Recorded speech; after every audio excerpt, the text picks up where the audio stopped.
175 milliards, c'est le nombre de paramètres de GPT-3. Certains modèles plus récents font près d'1 trillion de paramètres. Mais pourquoi un prédicteur de texte a-t-il besoin d'être aussi gigantesque?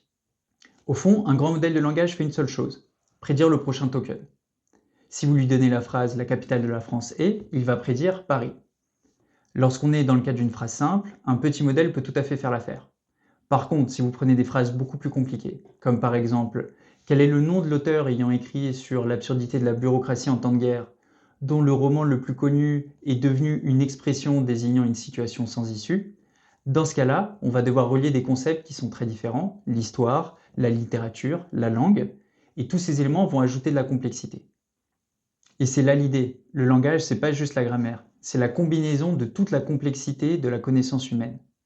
Et pour bien prédire le prochain token, un modèle a besoin de comprendre le contexte, le sens des phrases, le raisonnement et les figures de style qui peuvent être liées à un langage spécifique.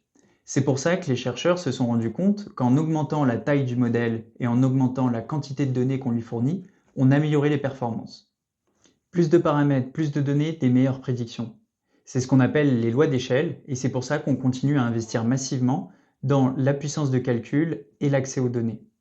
C'est pas une astuce magique qui rend ces modèles plus performants sur le long terme, c'est vraiment toute cette infrastructure qui, au fur et à mesure, évolue et permet à ces modèles de s'entraîner sur des quantités de données beaucoup plus importantes.